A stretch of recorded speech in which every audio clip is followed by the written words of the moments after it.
Iran जो अपने पड़ोसी देश और इजराइल अमेरिका पे हमला कर रहा है, उसमें ईरान सबसे ज्यादा कॉस्ट इफेक्टिव खेल रहा है पैसे पर, क्योंकि ईरान जो मिसाइल मार रहा है वो महज 18 लाख की है। जो उसका ड्रोन है, कामाकाजी ड्रोन, शाहीद ड्रोन, वो केवल 18 लाख का है, और वो धड़ाधड़ बन जाता है, दिन में 10 बना देते हैं वो लोग। तो शाही ड्रोन बनाना आसान है और फटाफट बन जाता है। यहाँ पे 1 महीने में ये लोग 1,000 ड्रोन बना देते हैं, जबकि उसे काउंटर करने के लिए जो मिसाइल अमेरिका छोड़ रहा है, काउंटर मिसाइल, पेट्रियट मिसाइल या थर्ड मिसाइल, वो 36 करोड़ की है।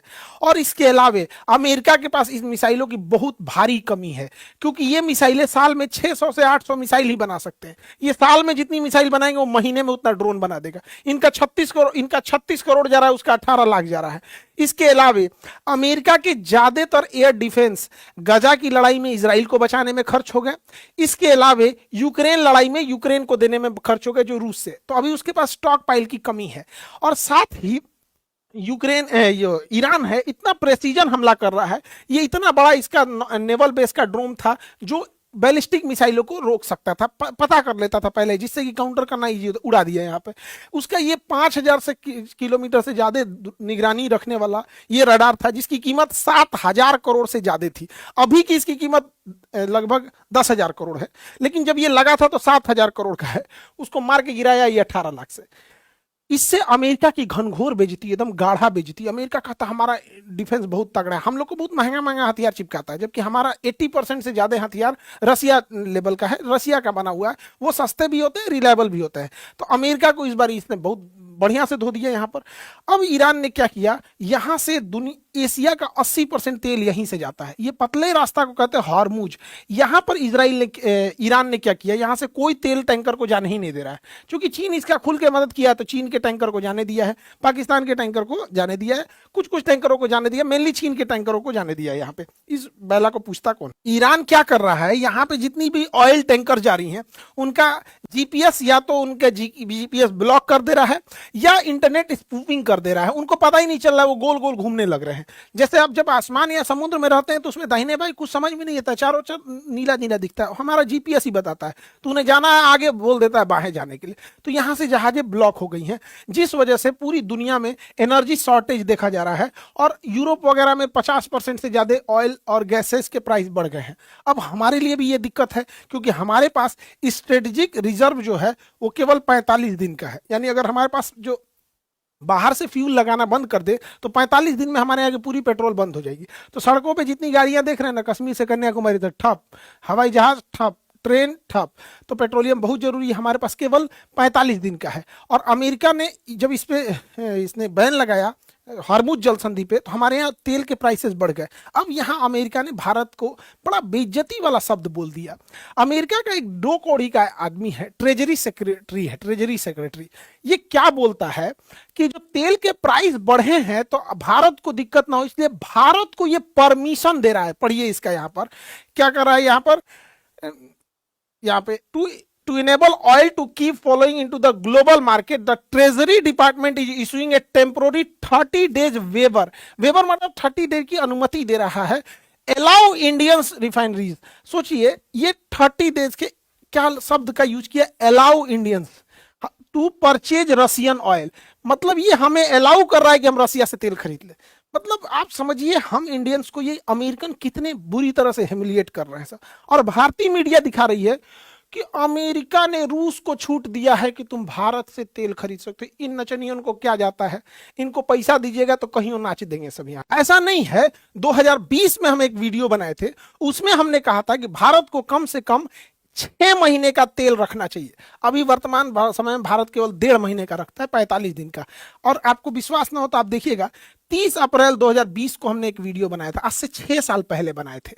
और उसमें हम बताए थे कि उस समय लॉकडाउन लगा हुआ था, पेट्रोलियम के प्राइस बहुत कम थे। अगर हम लोग के पास 6 महीना रखने की व्यवस्था होती तो आज हम लोग को कोई टेंशन नहीं है, हार्मुज बंद हो जाए, कुछ भी बंद हो जाए, ईरान बंद हो जाए, अरब बंद हो जाए, वेनेजुएला, 6 महीने का स्टॉक पाइल है। लेकिन हम लोग के पास अभी भी 45 दिन का। 6 साल में नहीं सुधर पाया। यहाँ पे क्या सुधरेगा?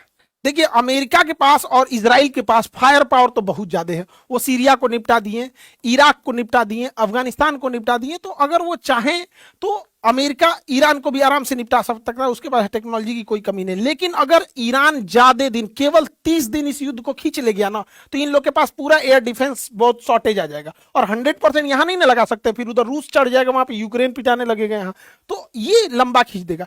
लेकिन अगर ईरान ध्वस्त हुआ तो ये लोग ईरान की धज्जी उड़ा देंगे, उसको तहस नहस कर देंगे ईरान को, जैसे अफगानिस्तान को किए, सीरिया को किए, इराक को किए। हमें क्या दिक्कत हुआ देखते चलिए एक एक करके। जब अमेरिका इराक से गया तो यहां एक आतंकवादी पैदा कर दिया, आईएसआईएस। यहां पर ये अमेरिका जहां से जाता है वहां एक आतंकवादी छोड़ेगा या तो देश का टुकड़ा करेगा। जैसे अंग्रेज हमें छोड़ के गए सब, तो पाकिस्तान पैदा किए, सब पाकिस्तान डेली आतंकवादी पैदा करता है। उसी तरह अमेरिका जैसे अफगानिस्तान खाली किया, तालिबान पैदा कर दिया। तो हमारे लिए दिक्कत हो जाता है। अमेरिका चूंकि इतनी दूरी पे है, उससे लड़ेगा वही जिसके पास मजबूत नौसेना हो और बड़ी वायुसेना हो, तो आतंकवादी उनसे नहीं लड़ पाए। लेकिन यहां पे जब वो जाएगा तो सोचिए, अगर वो देश जो यहां पे रहने वाला है, एक इंसान को कैसा लगेगा कि उसके सुप्रीम लीडर को कोई बम से मार दे, या उसके प्राइम मिनिस्टर को कोई मार दे, उसके थल सेनापति, नौसेना पर सबको मार दे, तो कोई ना कोई इंसान तो इसका बदला लेगा। कोई भी इंसान, हम श्रीलंका के राष्ट्रपति को मार देगा, वो भी बदला लेगा। वेनेजुएला का इंसान क्या अमेरिका को अच्छा बोलता होगा? नहीं। अब क्या है कि आईएसआईएस हथियारों से लड़ रही थी, तालिबान हथियारों से लड़ रहा था। लेकिन अब जो है आतंकवादी भी अपडेट हो जाएंगे सब। उसरे कोई ऐसा केमिकल बना दे जो गाड़ियों के धुआं में डाल दे, गाड़ियों की टंकी में वहां पेट्रोल के साथ धुआं लेके उड़ जाए, पूरे मोहल्ला साफ कर दे सब। सोच रहा यूरेनियम अगर उनके हाथ में लग गया, तो यूरेनियम को अगर वो नदी, नहर या कहीं डाल दे और वो खेती में आ जाए, तो लाखों लाख लोग को मार सकता है।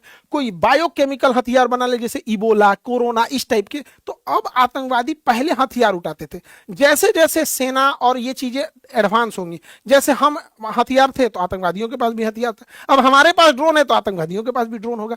तो अमेरिका पूरी दुनिया में तांडव मचाएगा और हम लोग को भुगतना पड़ेगा। अफगानिस्तान में मारा, वहां तालिबान आ गया, सा हमारा पूरा किया कर रहा है वहां चीज। हमने वहां संसद भवन बनाया था, हॉस्पिटल बनाए थे, डैम बनाए थे, बिजली घर बनाए थे, सड़कें बनाए, सब तहस नहस कर दिया अमेरिका वहां से। ईरान कुछ दिन के अंदर ये जो इंटरनेट केबल है, ये इंटरनेट केबल को अगर समुद्र से काट देगा ना, तो बहुत भारी नुकसान हो जाएगा, इंटरनेट स्लो डाउन हो जाएगा। लेकिन युद्ध किस पैमाने पर जाएगा किसी को नहीं पता चलता है। लेकिन ईरान जो है, ईरान के ऊपर ना एक अलग डिजाइन का एक मनोवैज्ञानिक दबाव बना रहा है सब। कह रहा है कि ईरान में महिलाओं की स्थिति ठीक नहीं है, महिलाओं की स्थिति ठीक नहीं है। ईरान के ऊपर महिलाओं की स्थिति पे आरोप कौन लगाए? एप्स्टीन फाइल में उघारे घूमने वाला सब। एप्स्टीन फाइल में छोटी छोटी 3-3 साल की लड़कियों का रेप करने वाले, उनके प्राइवेट पार्ट में कोल्ड ड्रिंक पी के बता हुआ बोतल डाल के उसको मार डालने वाले, ये एप्स्टीन फाइल वाले लड़कियों को काट के खाते थे। पिज्जा का मतलब होता था छोटी उम्र की लड़कियां, जो 4 साल 5 साल की लड़कियां जिनका रेप करना होता था, ये लोग बोलते थे पिज्जा आ गया है। तो ये लोग ईरान में महिलाओं के ऊपर उंगली उठा रहे हैं, जबकि वहां लिटरेसी रेशियो 90% है। एजुकेशन के मामले में 90% लिटरेसी रेशियो। इनका कहना है अमेरिका वालों को कि यहां इनके ऊपर हिजाब ठीक नहीं है। तो भैया अरब में भी हिजाब पहने जाते हैं, तो अरब पे थोड़ा बोल के देखो तो, सऊदी अरब पे, क्योंकि सऊदी अरब तुम्हें पेट्रोल दे रहा है तो इसलिए सब चंगासी, सऊदी अरब से ठीक ठाक है, तो सब ये डबल स्टैंडर्ड है। माने ईरान में वहां दिक्कत हो। अमेरिका का कहना है ये हिजाब गड़बड़ है, ऐसे उघारे घूमो जैसे अमेरिका में घूमते हो।